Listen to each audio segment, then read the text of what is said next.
नमस्कार बच्चों। आज आपने कल की क्लास में अपन को देखा कि दर्पण के प्रकार, गोले दर्पण के दो प्रकार थे, अवतल और उत्तल।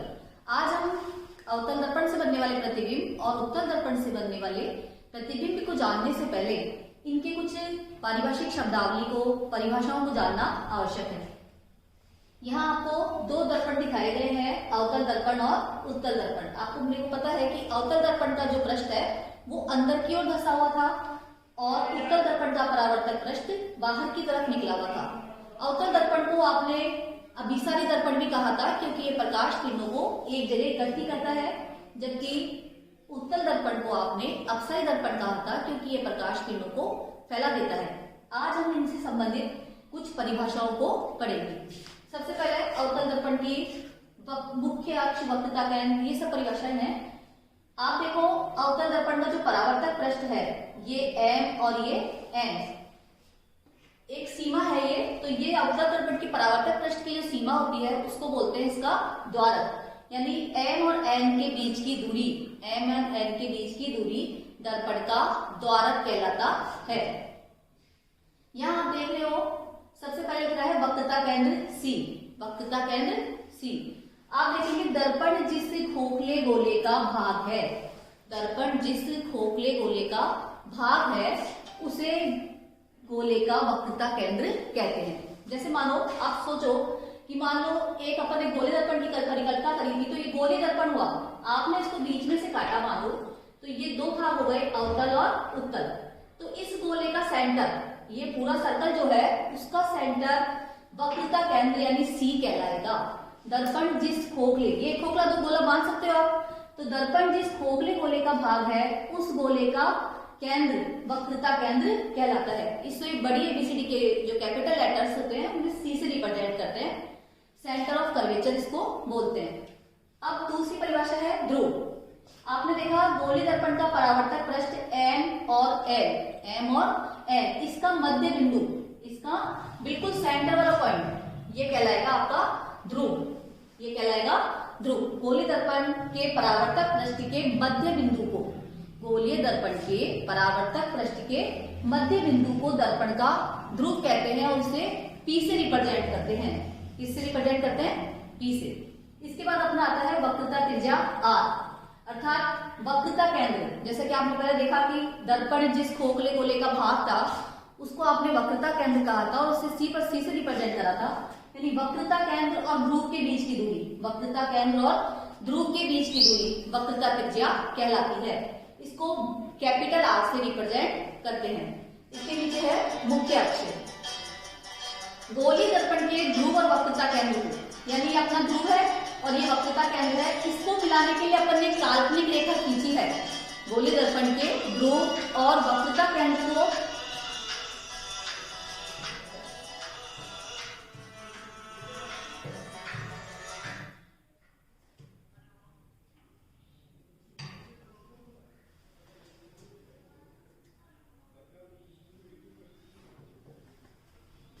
गोलीय दर्पण के ध्रुव और वक्रता केंद्र को मिलाने वाली, गोलीय दर्पण के ध्रुव और वक्रता केंद्र को मिलाने वाली एक काल्पनिक रेखा मुख्य अक्ष कहलाती है।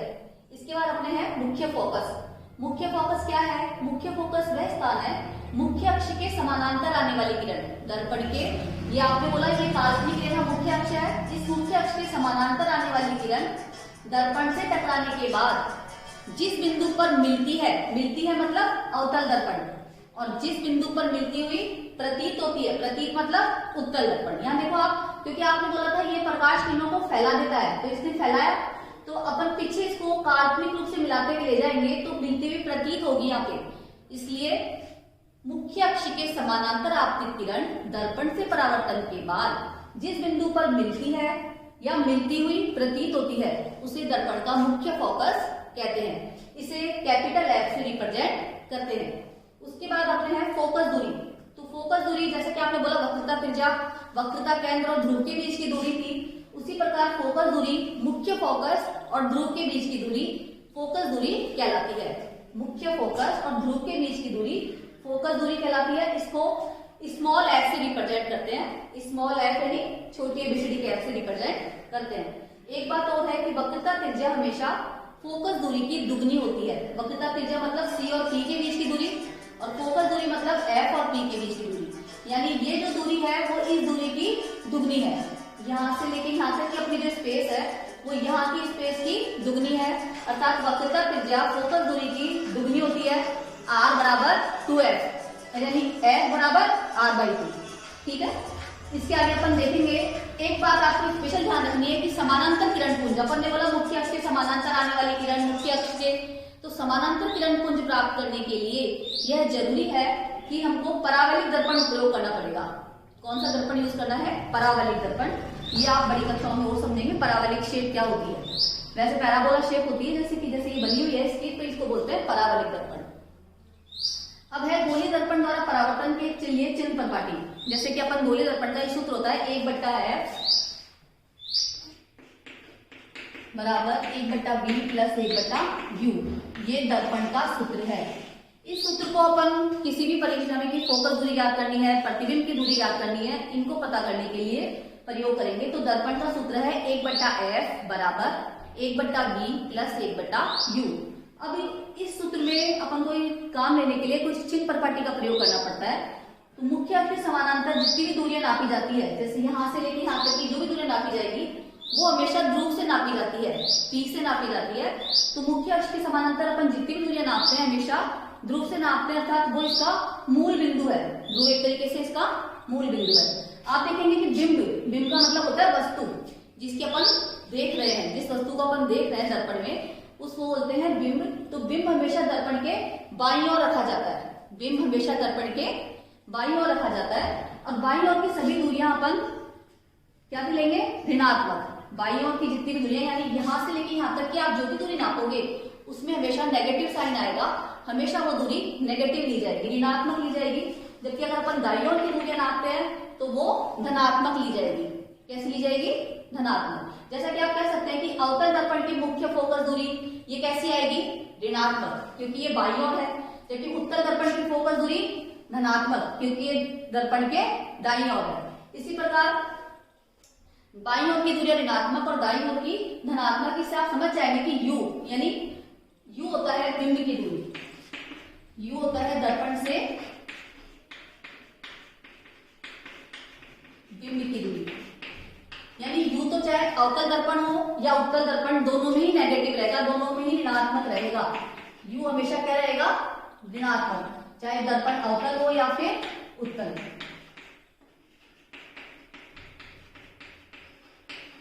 लेकिन अब अपन देखें b, प्रतिबिंब। अब अवतल दर्पण से बनने वाले प्रतिबिंब चूंकि बाईं ओर बन रहे हैं इसलिए b हमेशा अवतल दर्पण में तो नेगेटिव, अवतल दर्पण में कैसे? क्योंकि बाईं ओर है तो इसलिए हमेशा ऋणात्मक आएगा, और उत्तल दर्पण में भी हमेशा धनात्मक आएगा, क्योंकि प्रतिबिंब आपको बनता हुआ प्रतीत होगा, वास्तव में नहीं बनेगा, तो वो दाईं ओर आ जाता है। इसलिए उत्तल दर्पण के लिए भी पॉजिटिव। इसी प्रकार फोकस दूरी के अपन देखें, जैसे सूत्र में दे रखा है 1/f बराबर 1/b प्लस 1/u। u बिंब की दूरी होती है, b प्रतिबिंब की दूरी, और f अपना होता है फोकस दूरी। तो आप देखेंगे अवतल दर्पण के लिए फोकस दूरी ऋणात्मक आएगी क्योंकि बाईं ओर ली जा रही है, जबकि उत्तल दर्पण के लिए फोकस दूरी धनात्मक आएगी क्योंकि ये दाईं ओर ली जा रही है। आप इसको याद करने के लिए कोई कठिन काम नहीं है। आप ये याद रखो, आप सभी मैप बनाते हैं, जैसे कि आप ग्राफ पेपर पे काम कर चुके हैं, तो ग्राफ पे आप देखते हैं कि जैसे ऊपर की दूरियां लेते हो सब धनात्मक, नीचे ऋणात्मक, एक मेन पॉइंट आप मानते हो तो बाईं ओर की जितनी भी लेते हो वो ऋणात्मक और दाईं ओर की धनात्मक, इस टाइप से लेते हो।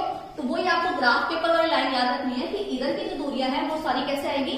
ऋणात्मक, और इधर की सारी दूरियां धनात्मक, ऊपर की धनात्मक, नीचे की ऋणात्मक। इस प्रकार जब भी आप इस प्रकार के प्रश्न सॉल्व करेंगे तब आपके चिन्ह परिपाटी बहुत काम आएगी, इसलिए आपको इन चिन्हों का स्पेशल ध्यान रखना है। इसके बाद अपन देखेंगे दर्पण से बिंब की दूरी, प्रतिबिंब की दूरी, ये परिभाषाएं। ये परिभाषाएं जानने के बाद कल की क्लास में अपन अवतल दर्पण से बनने वाले प्रतिबिंब के बारे में जानेंगे और उनसे बनने वाले किरण चित्रों के बारे में अध्ययन करेंगे।